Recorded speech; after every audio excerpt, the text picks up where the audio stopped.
আসসালামু আলাইকুম সুপ্রিয় দর্শক, বরাবরের মতো আজ আবারও নতুন একটি রেসিপি নিয়ে চলে আসলাম। আজ আমি আপনাদের সাথে শেয়ার করছি একদম হোটেল স্টাইলে পারফেক্ট চিকেন মুগ ডাল ভুনার রেসিপি। এভাবে ডাল ভুনা করলে কিন্তু এটা চাইলে আপনারা রুটি, পরোটা অথবা লুচির সাথেও খেতে পারেন।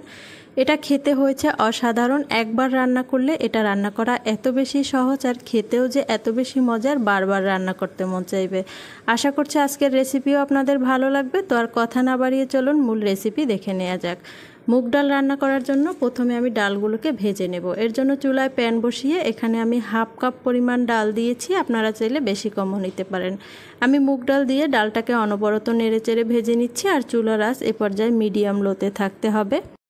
এ পর্যায়ে যদি চুলার আঁচ বাড়িয়ে দেন তবে কিন্তু ডালগুলো খুব দ্রুত পুড়ে যাবে, তাই অনবরত নেড়েচেড়ে রাখবেন। আর অবশ্যই কিন্তু চুলার আঁচ মিডিয়াম লোয়ে রেখে ডালগুলোকে অনবরত নেড়েচেড়ে ভেজে নিতে হবে। আর ভাজতে ভাজতে যখন সুন্দর একটি ফ্লেভার আসবে ঠিক ওই পর্যায়ে চুলা থেকে নামিয়ে নিতে হবে। তো ডালগুলো ভাজা হয়ে গেছে, চুলা থেকে নামিয়ে একটি বাটিতে নিয়ে আমি এর মাঝে পর্যাপ্ত পরিমাণ পানি দিয়ে ডালগুলোকে সুন্দরভাবে ধুয়ে পরিষ্কার করে এখন আমি ডালগুলোকে 30 মিনিটের জন্য ভিজিয়ে রেখে দিচ্ছি। ফিরে এলাম 30 মিনিট পর। দেখুন ডালগুলো সুন্দরভাবে ভিজে গেছে আর একদম ফুলে উঠেছে। এখন আমি ডালগুলোর পানিটা ঝরিয়ে একটি বাটিতে তুলে নিচ্ছি। আর দেখুন হাফ কাপ ডাল ভিজিয়েছি, ডালটা একদম ফুলে 1 কাপ হয়ে গেছে। এবার আমি মুগ ডাল রান্না করার জন্য চুলায় প্যান বসিয়ে এর মাঝে আমি 2 টেবিল চামচ দিয়ে দিচ্ছি সয়াবিন তেল, দিয়ে দিচ্ছি মিডিয়াম সাইজের একটি পেঁয়াজ কুচি। এখন আমি পেঁয়াজটাকে একটু ভেজে নিচ্ছি। কিছুটা ভেজে নেওয়ার পরে এখন আমি এর মাঝে অ্যাড করব আস্ত গরম মশলা। দিয়ে দিচ্ছি 2-3 টুকরা দারুচিনি, এলাচ দিয়ে দিচ্ছি 2টা আর লবঙ্গ দিয়ে দিচ্ছি 2টা। এখন আমি আবারও একটু সময় ভেজে নিচ্ছি। যখন মশলার সুন্দর একটি ফ্লেভার আসছে ঠিক এই পর্যায়ে আমি এর মাঝে দিয়ে দিচ্ছি 2 চা চামচ পরিমাণ আদা ও রসুন বাটা। আদা ও রসুন বাটা দেওয়ার পরে এর মাঝে দিয়ে দিচ্ছি লবণ। লবণটা দিয়ে একদম নেড়েচেড়ে সুন্দরভাবে আদা রসুনের কাঁচা গন্ধটা চলে যাওয়া পর্যন্ত ভেজে নিচ্ছি। ভেজে নেওয়া হয়ে গেছে। এখন এর মাঝে সামান্য পরিমাণ দিয়ে দিচ্ছি পানি। এখন আমি কিছু গুঁড়ো মশলা অ্যাড করব, তাই এখানে আমি পানিটা দিয়েছি, না হয় কিন্তু মশলাগুলো পুড়ে যেতে পারে। এখানে আমি দিয়ে দিচ্ছি হাফ চা চামচ করে হলুদের গুঁড়া আর মরিচের গুঁড়া, 1/4 চা চামচ করে দিয়ে দিচ্ছি জিরার গুঁড়া ও ধনিয়ার গুঁড়া, আর দিয়ে দিচ্ছি সামান্য পরিমাণ গরম মশলার গুঁড়া। এখন আমি একদম সুন্দরভাবে নেড়েচেড়ে এই মশলাটাকে কষিয়ে নেব চুলার আঁচ মিডিয়ামে রেখে। আর একটা বিষয় খেয়াল রাখবেন, মশলাটা যত সুন্দরভাবে কষানো হবে তরকারির স্বাদ কিন্তু ততটাই বাড়বে। তো মশলা কষিয়ে নেওয়া হয়ে গেছে। এখানে আমি দিয়ে দিচ্ছি কিছু চিকেন। এখানে 2 টুকরা চিকেন আমি এভাবে ছোট ছোট করে কেটে নিয়েছি। আমরা যে রেগুলার কাট করে রাখা মুরগির মাংস রাখি ফ্রিজে, সেখান থেকে আমি 2 টুকরা মুরগির মাংস এভাবে ছোট ছোট করে কেটে তারপরে আমি এখন কষিয়ে নিচ্ছি। আপনারা চাইলে কিন্তু চিকেনটা বাদ দিতে পারেন। তো নেড়েচেড়ে সুন্দরভাবে চিকেনটাকে কষিয়ে নিচ্ছি।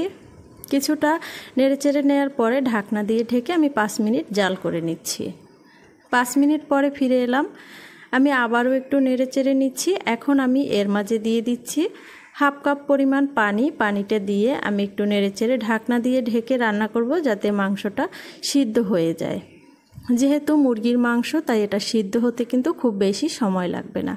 আমি ঢাকনা দিয়ে ঢেকে দিয়েছি আর দেখুন পানিটা শুকিয়ে এসেছে। এ পর্যায়ে আমি এর মাঝে কয়েকটি কাঁচামরিচ দিয়ে আবারও নেড়েচেড়ে ঢাকনা দিয়ে ঢেকে আমি আরও কিছুক্ষণ রান্না করব।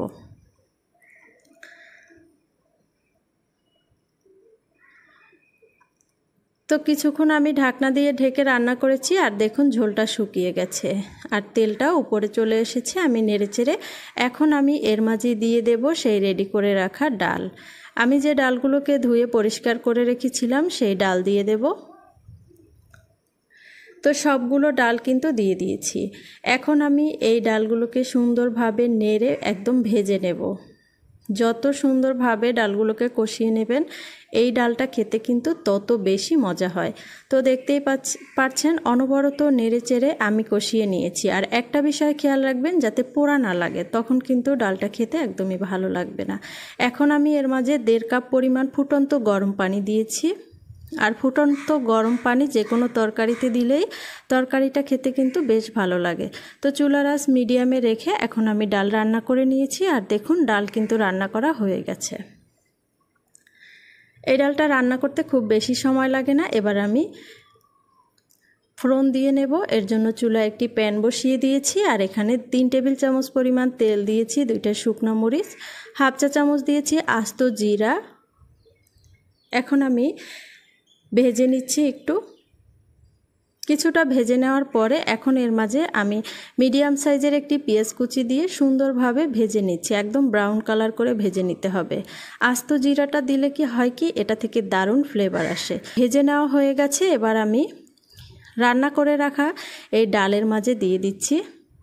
তো এভাবে বাগার দিলে কিন্তু এটা খেতে আরও বেশি ভালো লাগে। তাই অবশ্যই কিন্তু লাস্টে একটা ফোড়ন দিয়ে নেবেন, তখন কিন্তু বেশ ভালো লাগে।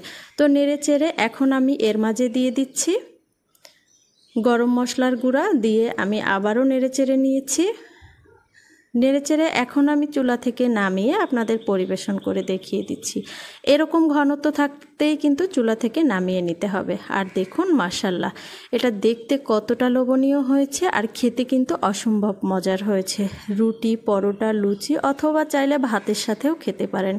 আশা করছি বরাবরের মতো আমার আজকের রেসিপিও আপনাদের ভালো লাগলে অবশ্যই কিন্তু লাইক কমেন্ট করতে ভুলবেন না। সবাই ভালো থাকবেন, সুস্থ থাকবেন।